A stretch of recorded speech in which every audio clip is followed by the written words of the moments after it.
आप ग्राफ देखिए,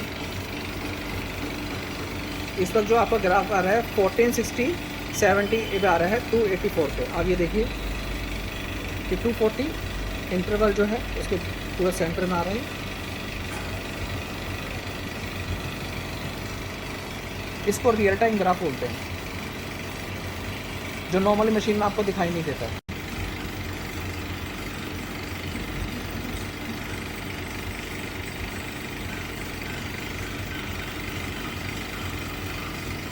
बीच में वीडियो इंटरप्ट हो गई थी ड्यू टू कॉलिंग की वजह से, कंटिन्यू है।